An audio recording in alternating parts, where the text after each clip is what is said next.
Welcome to the Dream Power Show, where your dreams turn into reality. Here is your host, Debbie Spector-Weissman. Welcome to the Dream Power Show. I'm your host, Debbie Spector-Weissman, the Dream Coach.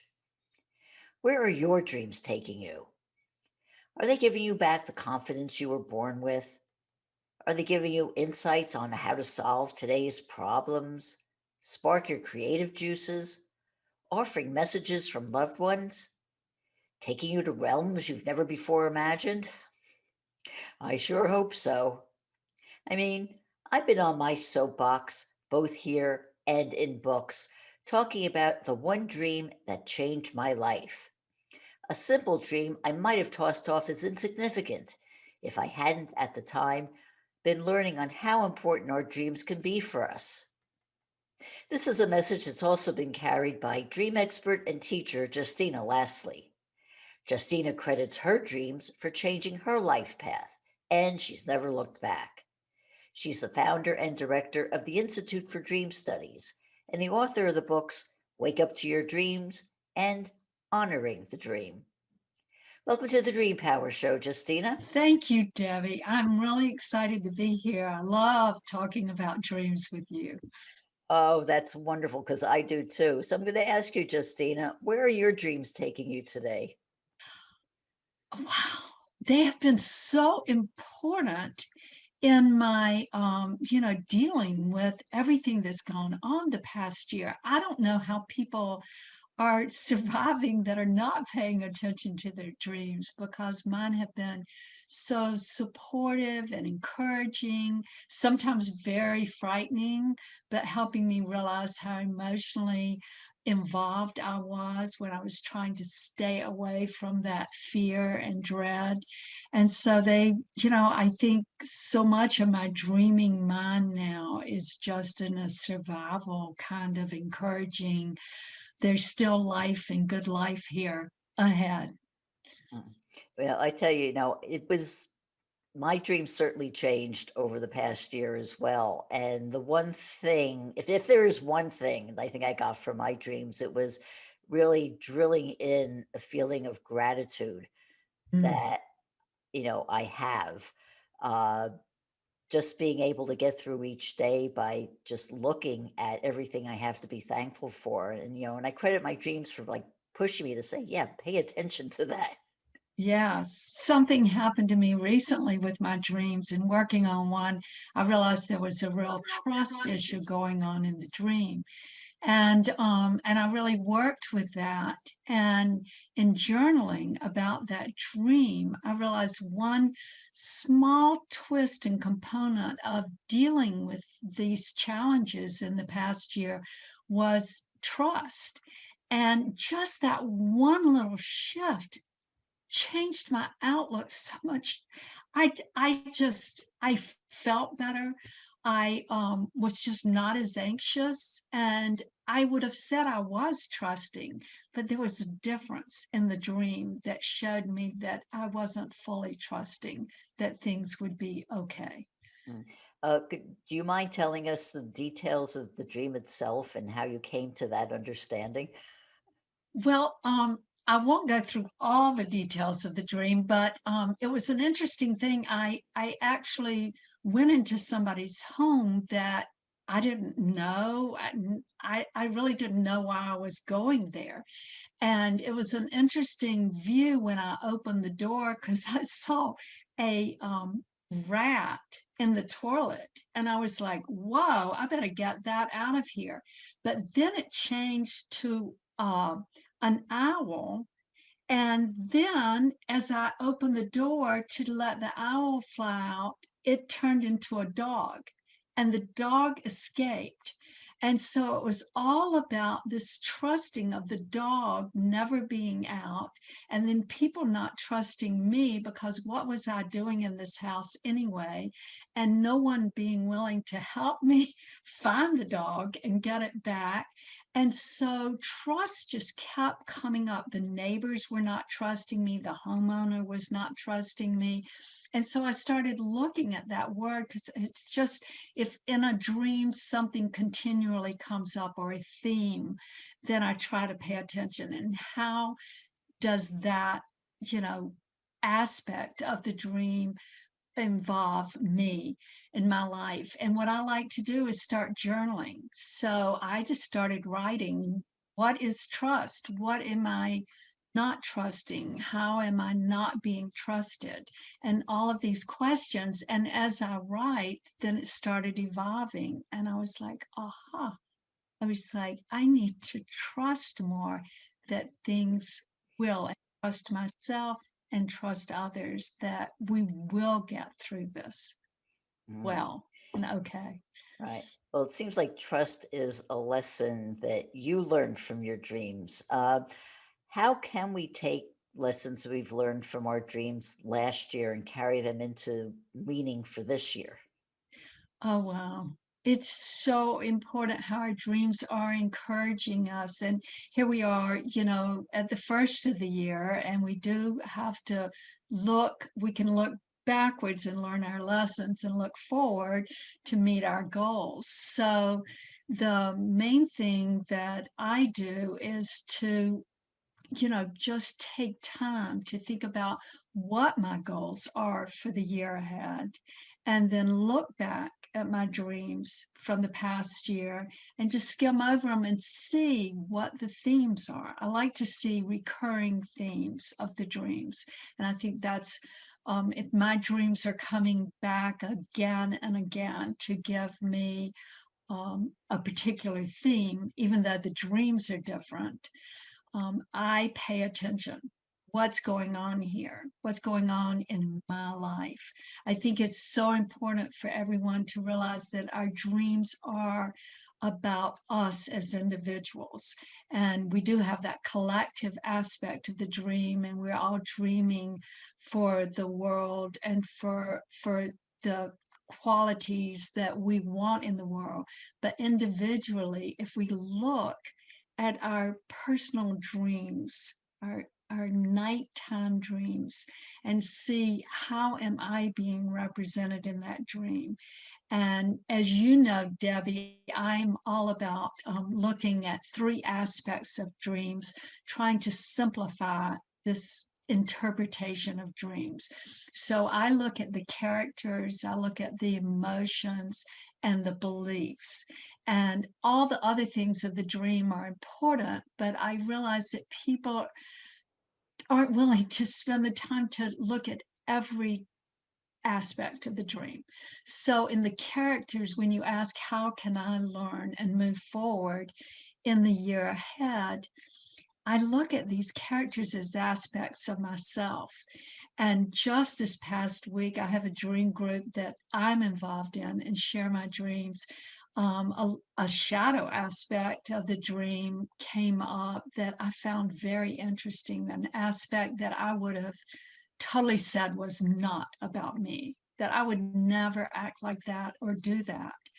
But in really uncovering it, unwrapping it, I am willing to open up to that and accept. I think that work this past week will change and shift my whole year ahead. It was an aspect of the work and expectations of myself and how I might actually not take care of myself, and sort of a martyr aspect, which is really embarrassing if you think about, like, why would I do that? But I had to look at this character and I think, why is he sacrificing himself to this pain, that he was going to be tortured and have his chest cut open? And so I looked at that and it was really sort of frightening for me, but I'm so excited because it gives me a chance to make major changes in my life in 2021. And I'm going to do it. You've come up with a formula that makes so much sense to me. Dreams plus action equals change. Can you talk to me about what this means in practice? Yes. Well, you know, in writing Wake Up to Your Dreams, I really wanted to take what I had learned the past 30 years for myself and through my clients and simplified the process of dream work and help people understand the power of dream work. I am just always wondering why people aren't waking up to their dreams, because they have shifted my life in so many people's lives in so many ways. So this was something I kept thinking about, that dreams are given to each of us every night. 5 to 6 dreams a night. It's a gift. It's free. We've got them. Our dreams have been with us 24/7. I call them our 24/7 inner therapist, because they have been with us through each aspect of our life. And so, what do we need to add to the dreams? We need to add the action. And whether that is starting to write down dreams, just tell somebody your dreams in the morning, take a dream synergy workshop, form a dream group to start discussing dreams with others. We have to take the action step. We have to pay attention. If we take the action, in relationship to our dreams, there will be change. Justina, is there anything else that you look at when you figure out what your dreams mean? Yes, the third aspect of the dream synergy process that I think is so important is beliefs. And after working with people and their dreams for, say, a decade, I started watching how some people really made sustainable change. It really impacted their life, not just for a short period of time, but for years. And some people, that did not happen. It changed, but then I saw them moving back to old patterns. And so I wanted to know what helps sustain this change. And I started realizing that it was people's beliefs, their belief systems. We all have these systems of things we've learned through our childhood, through school, all of the things, impact of community, things we believe about ourselves, things we believe about the world. And if we do not look at those beliefs and we just hold them in our life and live by them, they often sabotage the growth and the personal change that we want to make. Say there's somebody that really believes that they will amount to nothing. They've heard this forever. You're lazy, you won't amount to anything. They hear this as a parental kind of thing.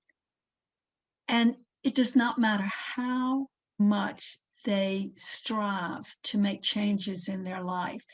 That belief is the overriding belief that causes them to live out that belief and make it true about themselves. So what I get to people to do, and we do this in the Dream Synergy course, is to really look at all beliefs. And in my book, Wake Up to Your Dreams, it has a list of beliefs that may be things that we've carried around forever. Some of them support our lives and some of them sabotage our lives. So I like for people to look and see what are their personal beliefs and then actually explore it. Do I want to believe that anymore? And, most times people don't even realize they have a choice of changing their belief because they're not even aware. And so we have to be conscious of these beliefs. And then what I found too, at first, when I was working with beliefs, I encourage people to just if you don't want to believe that, just don't believe it anymore. But it just, that hole got filled with something else. So now I encourage people to go back in and create a new belief to fill that space. How can people find out more about you and your work and your services? Oh, I would love people to get in touch with me. It's so important to me to know that people are following their dreams. So I have a newly updated website, dreamsynergy.com. And I really want them to go there. First, to get a lot of information, it's Dream, DREAM, Synergy, SYNERGY.com. We have a real active following on Instagram, Dream Synergy, and Dream Synergy Facebook, and LinkedIn, Dream Synergy. We've been speaking with dream expert and educator Justina Lasley. We'll be right back with our next guest. How would you like to travel to faraway lands without leaving your house? What would it be like to eat an entire cheesecake without gaining a single ounce, or walk through walls with ease? Impossible, you say? In your waking life, perhaps. But all this and more is possible in the nighttime fantasies that can play out in your dreaming mind. We're going to explore all this and how you can program your sleeping mind through lucid dreaming with my guest, Ian Jaydid. Ian is an artist, author, and public speaker, and his experiences in lucid dreaming have fueled his exploration of the nature of mind, consciousness, and reality. Welcome to the Dream Power Show, Ian. Thank you, Debbie. Thanks for having me. Oh, it's my pleasure. Ian, I understand that you discovered lucid dreaming when you were 19.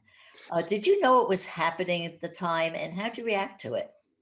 So, yes and no. I discovered it at 19, and then it wasn't until later that I realized that I had been doing this since I was quite young, that I started doing this somewhere around elementary school. I must have been maybe around 8, perhaps, or 9 years old. And that's so there was a whole chunk of these experiences that just completely vanished out of my memory, it seems like. And this is common for lucid dreamers. Like when they start lucid dreaming sometime later on in their life, and after they get back into the practice, they realize, oh, that's right, I used to do this as a child. How did I forget all of this? But to answer your question, yes, I always say it was about 19, because that's when they really started kicking in more powerfully. And I started to really wonder and take a real curiosity, a real drive to find out what the heck was going on. Because I didn't understand what I had experienced. And, I'm 48 right now. So this was quite a while ago. This was before the internet was a thing. So I couldn't just jump onto YouTube like you can today, or Google, and just go, well, what is this? Tell me about dream states, or whatever. And and so I had to kind of figure it out on my own a little bit. And I was left to go to, the new age section of bookshops and try to figure out, is there something that maybe can help me or whatnot? Because I couldn't put my finger on what it was about the dream state that was different. But from my first experience, I woke up knowing whatever just happened to me was so incredibly intense. It was so impactful. I knew that something was different about the dream state, but I couldn't quite figure out what it was. And it wasn't until later that and these started kicking in almost every day for me. Every evening at night, I would have these experiences, and some of these would last for hours on end. So I finally started realizing, okay, this is what's called a lucid dream. And a lucid dream is defined by the fact that you become fully conscious to the fact that you are in a dream state. And that's a very strange thing, because it's something we never really consider, because we never stop and question the narrative that we are handed in our daily life or in our night life. And by that, I mean, by our narrative, I mean our dream story, the dream story that is playing out. We never stop and go, wait a minute, this is impossible. None of this is right. We may have that sort of that sort of intuition in the back of our head, like, I kind of know that none of this is real, but you never fully stop. Most people don't fully stop and go, stop everything. Hold on, none of this is real. This is all a story in my head. And they never really know how to take control of that. That's what was happening. That's what was happening. So, when you have lucid dreams, do you tell yourself before you go to bed, I want to go here in my dream, or what do you do? Not at all. These all happen spontaneously, but that's a wonderful thing. The idea of setting your intention is so important, and I am a firm believer in what you're talking about, setting an intention ahead of time. So there are little tricks that I have picked up over the years, the things that work for me, and it all goes back to my larger philosophy of why this is possible, and the fact that humans can do this, I think, opens up such a can of worms. It opens up such an amazing uh, box of possibilities, a Pandora's box, if you will. And it really comes down to, like I said, it comes down to becoming familiar with the practice of stopping throughout the day, even your daily life, and saying, what is real for me right now? Where am I? How did I get to be here right now? And I would ask this to the viewers right now. If you're watching this, this is what I'm talking about when I say, question your narrative. And I say this a lot on my shows, question your narrative. And that means to get into the practice throughout the day. So right now, as you're watching this, ask yourself, how did I get to be right here? How do I know right now that I'm not dreaming? And that requires you to kind of stop, and you need to pull back from everything. You need to pull back and just go, okay, what is my story right now? And that story can be very simple. It can be we have layers of stories that we live within. And the smaller narrative that we usually live within might look something along the lines of, well, I had breakfast this morning. I had the day off from work, and then, I decided to watch Debbie's show. So I turned this on, and later I'm going to make lunch. And you just have this little story that's running in your head that keeps everything in a context, and you never question that context. That's why you never question the context in your dream life. So we don't get into that practice. So the idea is to start questioning your narrative. When the more that you do that, the idea is that this will eventually leak into your dream life, and you'll eventually start stopping more and going, wait a minute, am I really on planet Mars? Am I really a secret FBI agent that's working in the future? The whatever crazy dream is going on for you. And then you can stop and pull back and go, oh, none of this is real. And once you do that, once you fully disconnect from the narrative that's presented for you, the power that you have access to is it's incredible. I can't even describe it. It's like describing a sunset to a person who's been blind since birth in many ways. Unfortunately, it's you can't describe what it's like. It's blissful. It's incredible. It's enlightening, and you walk into an area where you can have full control of everything that's going on around you. It's the closest that I found so far to becoming a god in this universe. So that's It's why so that's why I do it. I'm looking at these beautiful Thank you. uh, paintings, and the prints or paintings that are behind Those you. are original paintings. Yes, I sell paintings as well. They're all based on my lucid dream states. Yes, and I was to say they're all based on your dreams. They are. They They are. are. They're all inspired by my dreams. And so when you step into a lucid state, once you drop the full narrative, and I can't stress that enough, because it's so important that when you drop all of the stories, and yeah, like I've had people, I'm going to give you a quick example. Once somebody came to me back a few weeks ago, they said, I had this really intense dream. It was so real, but I didn't feel like I had full control of it. But there was no story. I wasn't connected to any narrative that was going on. I said, well, okay, well, explain to me what exactly was going on. The guy says, well, I found myself in a train station, and people were just moving around, and I was just kind of observing what was going on. And and then I kind of noticed there's this guy who with this piece of luggage, and he's trying to put his luggage onto this rack where the luggage would be hauled onto the train. And I'm realizing that his luggage is not quite, it's too big, and it's not really going to fit into that spot. And I was just kind of realizing, oh, that's not really going to fit there. And I just kind of was kind of noticing this, and I said, that's it. Even though it's a small, tiny little narrative, it's a little drama that has pulled you into the rules of that dream state where you said, oh, you became caught up, right? You became temporarily caught up of going, oh, there's this little thing that's going on. I can't quite figure out. And I'm trying to solve a little problem. That's how it traps you. That's how all of these narratives kind of get you to play by their rules a little bit. So you're not fully awake. So the whole trick is to always be fully conscious. Once you're fully conscious, you can manifest as far as your imagination can, can take you. Whatever you can imagine, you can just make happen at that point. Your consciousness is disconnected from the body. Your body's asleep. You are in sleep paralysis at that point. You're in the REM state, and your consciousness is free. If it's not connected to a narrative, you can do anything. And I found later that you can then go literally anywhere.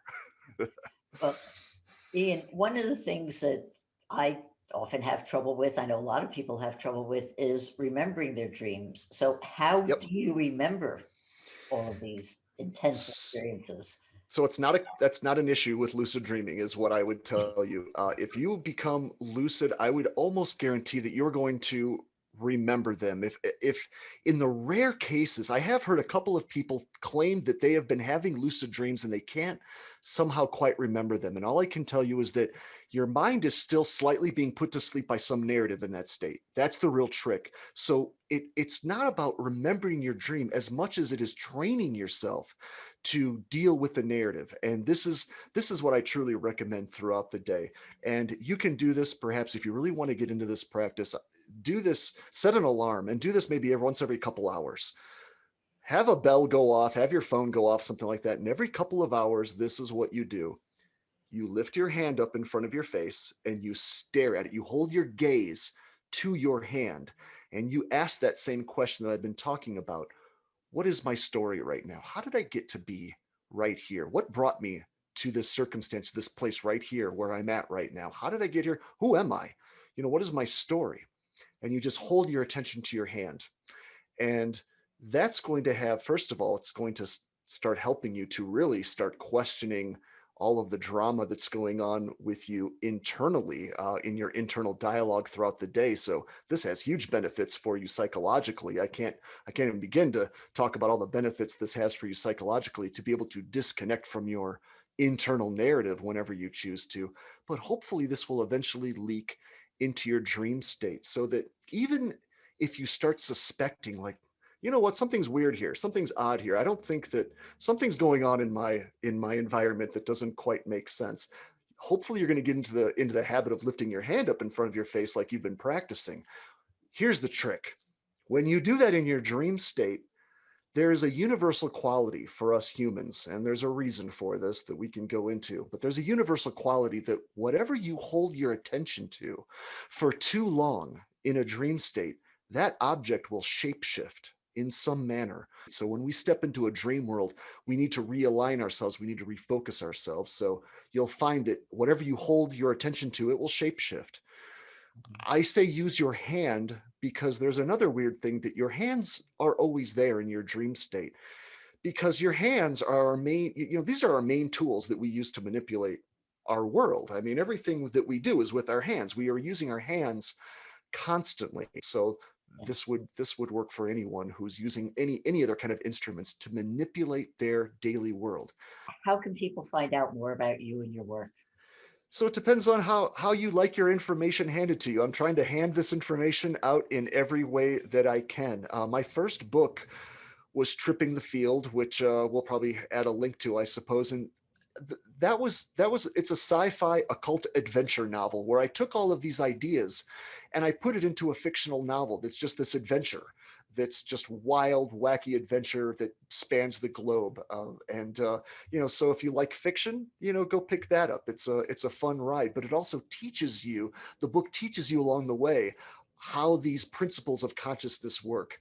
And then my next book is called Migration, which is nonfiction. It's much more direct, where I'm much more speaking to my audience. So there's that. And if you just want to find me on YouTube, I'm doing a whole series, just talks, where I'm trying to visually illustrate a lot of these abstract ideas with a combination of talking and computer graphics and whatnot, where I'm trying to explain this information on in these videos. We've been speaking with lucid dreaming expert Ian Jaydid.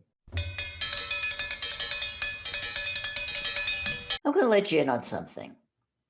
Before I had this program, before I trained to become a dream life coach, before I realized the power of my dreams, I was miserable. Not all the time, mind you.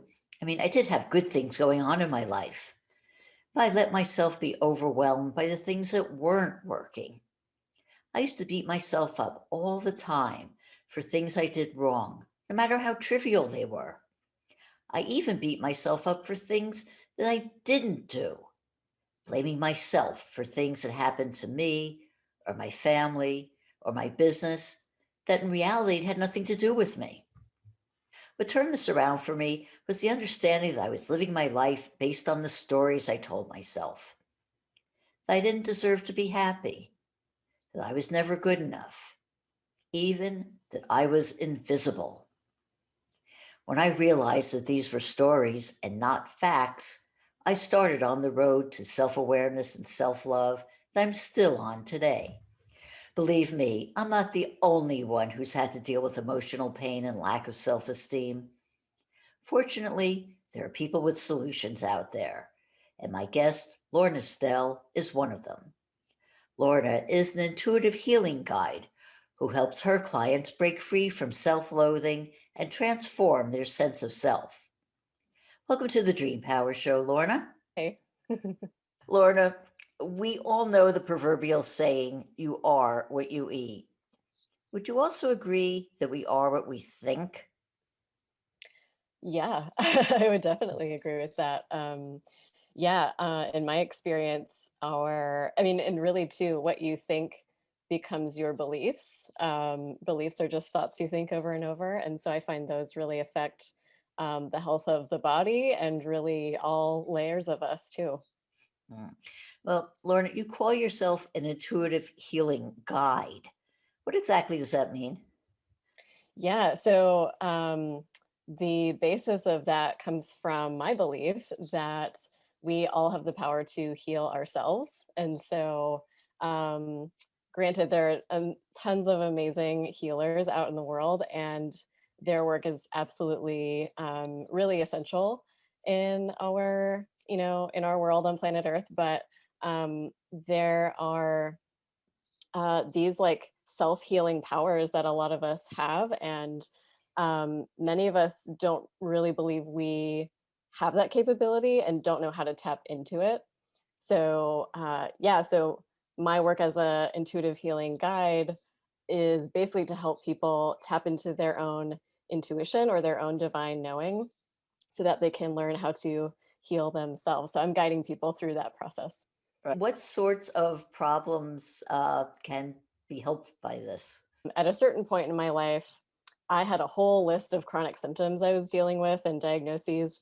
And after doing some digging with that and some self exploration and just getting curious about what was going on with me, I found that part of the roots of what was happening in my body was this really deep and very old, going back into childhood experience of self loathing and self judgment. And so, yeah, so to me, again, like all layers of us as people are really connected. And yeah, it's just all like this kind of puzzle that all fits together. And so, yeah, so I primarily work with people who are energy sensitive. A lot of them are empaths, and they are dealing with these kind of nebulous chronic symptoms in their body and haven't really been able to get answers in many places. And so the work that I do is really in healing from the inside out. So we look at your deepest emotional pains, especially, that self loathing and self judgment. And once we can start to bring healing to that and new life there, the body really responds beautifully to that. Okay, well, let's get back to your story for a second. What kinds of chronic illnesses were you suffering from, and how were you able to heal yourself? Yeah, so the big one that definitely affected every area of my life was chronic fatigue syndrome. And on top of that, I was dealing with severe acid reflux, which used to wake me up at night. um, and I would have chronic ulcers that were extremely painful, and chronic sinus infections. Um, and also, what's really common for a lot of other people too is anxiety and depression. And I add to that list as well, that self-loathing that I help people with too. So that was those are the areas where I've seen a lot of healing in my life, And what happened was just, yeah, learning how to connect inward with this really deep part of myself that I see as my connection to the divine as well.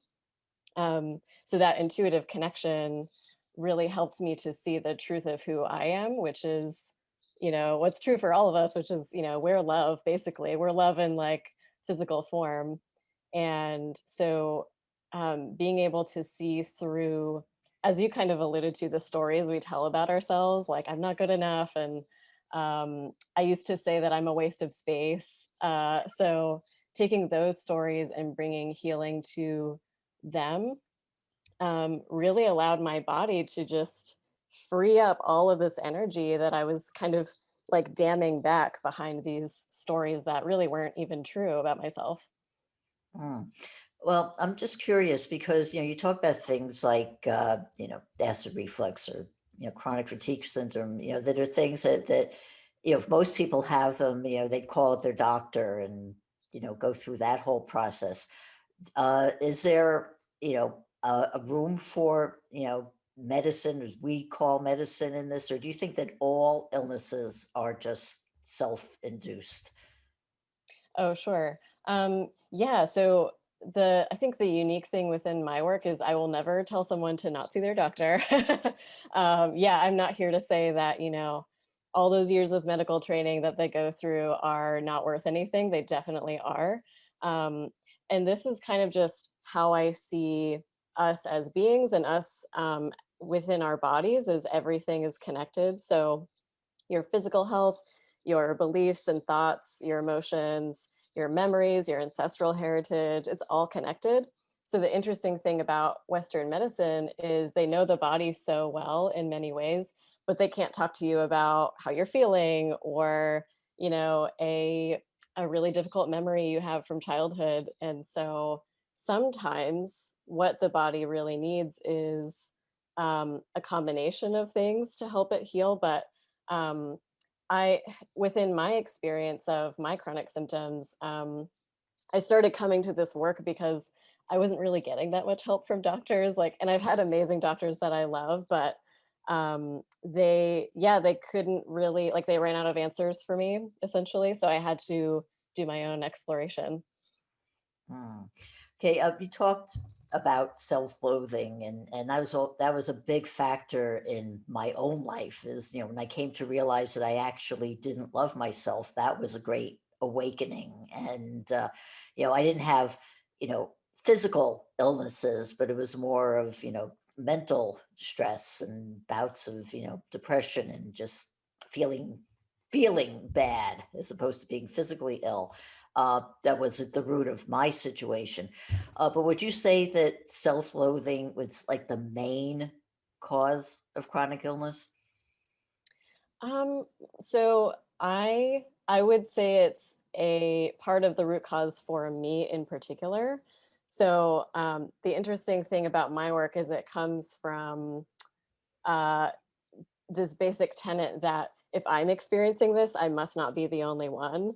And a lot of us, when we're dealing with chronic symptoms, like we feel so isolated, and that's part of what can add to that depression as well. But at a certain point, I must not be the only person dealing with this. So it may not be the root cause for all the billions of people on planet Earth, but it certainly was for me. And I've met so many other people who really resonate with that. So I can't ignore the evidence. Mhm. Well, when you're dealing with your clients, what issues are the causes of their illnesses? Yeah, so yeah, it really comes from, again, just in my experience, kind of having a disconnection from the truth. And when I say the truth, it's like the grand truth, like universal truth, which is, um, that really, like, we're not bad, we're not inherently evil, in my opinion. And we have value because we exist, and we have worth because we exist. And so, like, that root of self-loathing kind of comes from, well, I'm just inherently unworthy and I can't do anything about it. And so shifting that belief, um, and it really helps to heal in community as well. And so being able to just have a conversation with someone about, um, this story you've been telling yourself over and over, like, what if it wasn't true? So that really opens a lot of things up. Mm. So, what are some of the methods you use to help guide your clients to their own healing? Yeah. So what's really fun is I teach these what I call intuitive healing methods, which are I'm basically taking my life experience, what has worked for me, and I teach it in these simple, tangible methods for people. So um, we start with three things. So the foundation is connecting with your intuition. And I personally love to do this through yoga, meditation, and journaling. And so there are different flavors of that.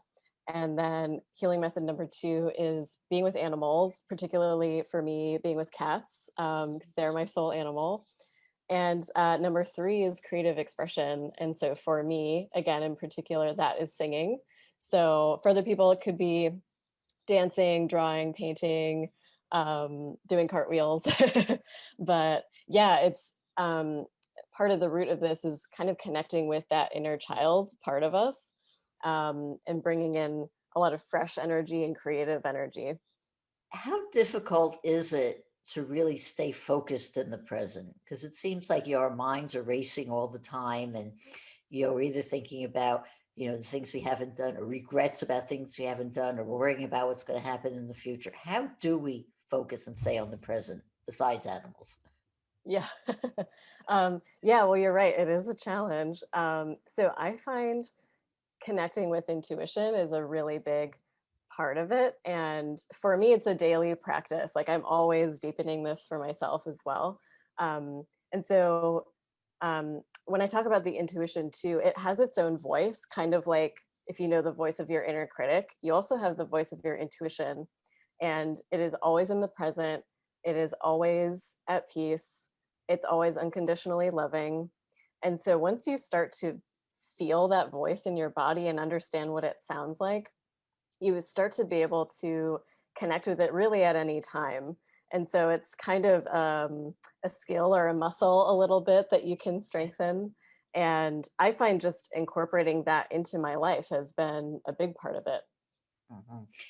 Do you ever use dreaming? Is it? Yes, I actually love I love interpreting my own dreams intuitively and using that as a way to understand, the symbols within my consciousness and what messages I need to know for that day. So I really enjoy that. Could you walk me through, what might be a typical session with a client and how you guide them? As an example, one thing we can do is just kind of go through a guided meditation together. Um, and so this is where they can learn how to connect with the voice of their intuition. So um, essentially, I kind of play the role of the mind in a way, the thinking mind, and they can just sink into that relaxed body, relaxed mind place. And and I would have some context for what they want clarity on, but yeah, so I can ask them questions like, what do I need to know about this pain in my neck today? What do I need to know about this rash on my skin? And, do I need to do anything about that right now? There's all kinds of questions, but it becomes a conversation where I can ask them questions, kind of, again, playing the role. So asking in the form of I. And all they're doing is listening. So they just listen for the answer. And it comes usually from a gut place or a heart place. And so all they have to do is just hear the questions and tap into that place in their body and speak what they hear. And it's a very clarifying and very relaxing experience. So that's one thing we can do together.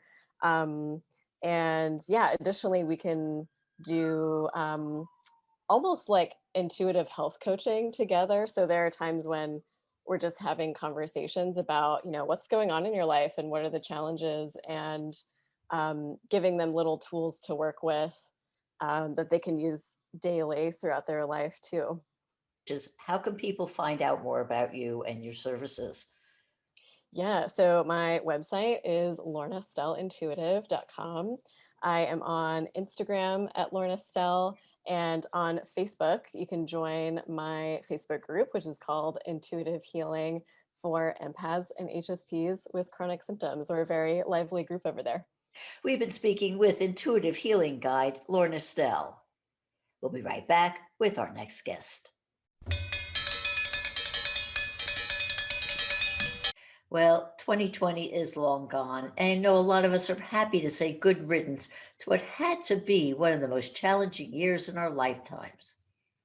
Just because the calendar page has changed, does that mean we can really say goodbye to the things we hated about last year? Do our problems just go away like that? Can we just snap our fingers and turn all those negatives into positives? Sometimes the answers to those questions lie in the stars. And today we're going to explore the role of astrology in our lives. To that end, I've decided to pick the brain of my favorite astrologer, Sharita Star. Sharita is an astrologer, numerologist, and lexigrammist with over 20 years' experience and clients spanning the globe. Welcome to the Dream Power Show, Sharita. Thank you so much again for having me, and Happy New Year to you and to your listeners. It's nice to be back. I know we were in a very interesting conversation about this time a year ago. Yes, and like I want to tell you, Sharita, you nailed it last year. I mean, you told us in that conversation that 2020 was going to be a roller coaster year that would shake us to our core and force us to actually reevaluate our reactions to things around us and reevaluate how we handle life. And I have to tell you that when the pandemic started, you were the first person I thought about, because then I said, oh, this is what she was talking about. And when we were talking about the unexpected, that's Right. that was it. And what was the tone? And of course, I guess to me, if it's unexpected, you can't know what it is. You can't foresee the exactitude of what the unexpected is. Otherwise, how could it be unexpected if you can foresee it? We can foresee it was unexpected, but there you go.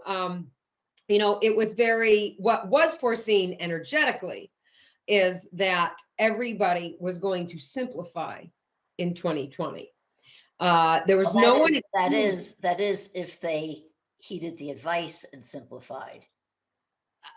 Well, I don't think anybody was excused from simplification at some point throughout that year. They did. They either were stopped doing their regular routine. There wasn't any country in this world that didn't do that and experience periods of time where they were just locked down, sheltered in place, whatever the country wanted to call it at the time. And obviously, I need not draw much attention or focus to how our country didn't quite unify on how every state was going to do this. So we were all over the map of how we handled the whole thing. But every other country went through the second wave. Everybody went through this in intensities, depending on where you lived and where you were. So nobody was excused, really. I don't think, I think some people are built for this. Some people like being isolated. Some people like chilling out away from the world. And other people don't handle it as well because they're very social beings and they don't know what to do without interaction. So I know mentally that's really hard on people. And we can't take away what has happened in the next round of what's going to be happening here as we're looking at what's coming up in 21. Right. Well, one of the things that I spent a lot of time on last year was helping people handle this crisis. And yeah, you too. Yes, and I talked to a lot of people and had all kinds of advice on simplification was one part, and the other part was just taking the time to slow down Yeah, And big one, look at big ourselves. one. Top of the list right there. Slow Right? down. Very, very, very hard thing to do. But that was 2020. And Yeah. Rita, you always come up with themes to describe the years ahead. Like in 2019, it was reachable and teachable. Last year, it was awaken to the unexpected. So, what do we have to look forward to this year? Well, I dare not tell anybody that if you really weren't very comfortable with 2020, 2021's theme of changing global truth is not going to sit too well with you either. Uh, so that is the theme of this year. So, what does changing global truth mean? Well, we've moved. So when we were looking at 2020, we looked at a 4 universal year. It was Uranus guided via planets, which is where the unexpected came from. And of course, in the 20 energy, we're looking at awakening. So now we're looking at a 5 universal year. And this is where, I cross-reference astrology and numerology all the time. That's my specialty. That's what I do.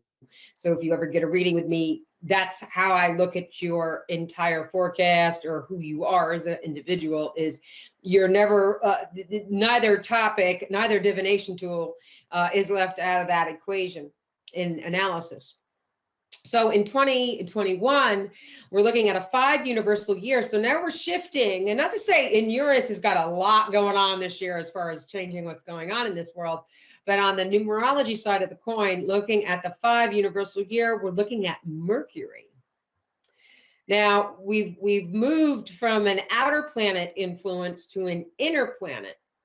And if anybody's very familiar with that infamous term, Mercury retrograde, what's going to happen with Mercury retrograde in 2021 is really going to knock your socks off. And it's also a time frame, and any Mercury retrograde, if that's one of the things I do, it's one of the courses I teach is mastering Mercury retrograde, because as an astrologer over the years, I kept watching people just go against the grain anytime it reoccurs, which is 3 times, give or take 3 times in one calendar year. And what people do is they do the wrong things under the transit instead of doing the right things. And there's always a right time and a wrong time to do just about anything when it comes to understanding your personal timing and what the universe is telling us we should or should not be doing. I'm a stickler for understanding this. It's a mathematical equation. That's all it ever is. Everything is mathematics when we really break it down in life. So if I understand it correctly, last year we were under Mercury retrograde like a lot of time of the year. And no more than normal. What happened last year was we had 2 other inner planet retrogrades that layered in almost every time we had a Mercury retrograde. So you had Venus retrograde that spanned last spring, and then you had Mars retrograde, which took us through the fall. But they all overlapped other Mercury retrogrades, eclipse seasons, you name it. And that was another reason why, aside from the numerical way of looking at 2020, where it was like, oh my God, the unexpected is just going to show up left, right, and everywhere. But we had, from the astrology side of the coin, it was just retrograde after retrograde. There was only 4 months out of the entire year of 2020 that there was no inner planets in retrograde motion. That's not a lot of time.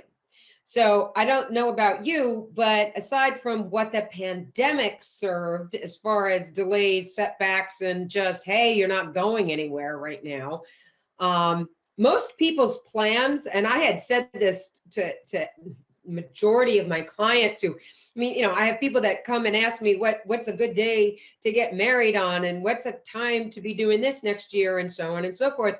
And I kept talking to everybody. I'm like, here, you've got a couple of windows, but I'm going to tell you, I still see no matter what you're doing, it's going to get changed. Your plans are going to be delayed, set back in some way. It's not that they can't happen, but they won't happen the way you think. You're going to reroute the whole deal. So most people I know still went ahead with most of their plans, but they either did it 3 months later, or they did it virtually or whatever it is. I mean, I had my first virtual wedding last summer. I mean, it was kind of weird, but it worked, you know. So this year, we don't have any inner planet retrogrades except for Mercury, which is kind of a bit of a blessing. But nevertheless, we're getting a lot of tension from up above. You're not going to like misunderstand this theme of changing global truth. Humanity is fed up and it's done. So humanity is going to start to stand up for what it wants. And we're going to see a lot of resistance on this planet. It's not just going to be in America, it's going to be all over the place. This whole year is not comfortable. This whole year will make people's heads spin off, who want normal back and won't get it. What exactly do you mean by that? Are you saying on a political sense, on an individual sense, on a country sense, or all of them? Every single system, you know it, as you know it, that does not work, is not honest, is not the truth, is not sovereign, is not in discernment, is not done in any kind of right for humanity, the system is going to collapse. So what is your advice for handling that on a personal level? A lot of meditation, a lot of breathing. The news, as you know it, will not stop the fearing and the throwing things at you in a way that doesn't serve any human being's highest good. The media does not do that. The media is not here to serve humanity's highest good. I don't think anybody could argue with me on that one. But you've got to really filter what you see. Sharita, we were talking about, looking within. And it's one of the things I was preaching all of last year, take the time to really look within, find yourself. So you're saying we just need to do more of that again, or to continue that this year? There's definitely more quote unquote soul homework to do in this capacity coming up this year. And we were talking about the lexicgram of heart and the earth, and that there was this quote unquote earth heart shift that began very significantly in 2020. And that is certainly not going away.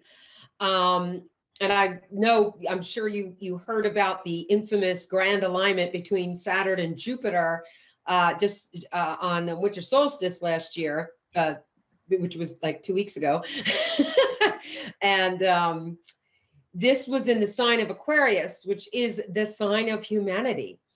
And so this was auspicious, this alignment. It does not happen every day in astrology by any stretch of the imagination. So when you take two planets like Saturn and Jupiter, Saturn, who is about accountability, wisdom, your authoritarian understanding, and the very structure of things, and the learning from any experience. And then you couple him with Jupiter, who's always about the truth, optimism, growth, and being reachable and teachable. You put them together in the sign of humanity, which is Aquarius, which is the water bearer, about bringing new life in. So we're changing the whole human experience.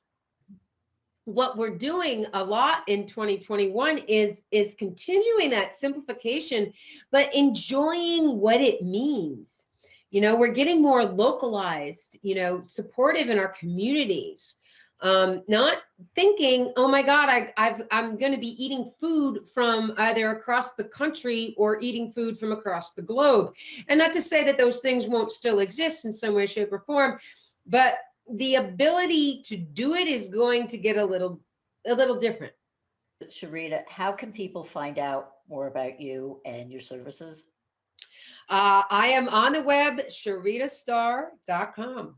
And just take everything from there. I do private sessions. Forecasting, of course, is very popular in this time of the year, but you can do your forecast when it's your birthday in the middle of the year, whenever your birthday is. Or I've got all kinds of different level, other forecasting packages, personal success packages. Well, we've been speaking with astrologer and numerologist Sharita Star. I hope you've enjoyed today's program. Until next time, this is Debbie Spector Weissman saying, sweet dreams, everybody.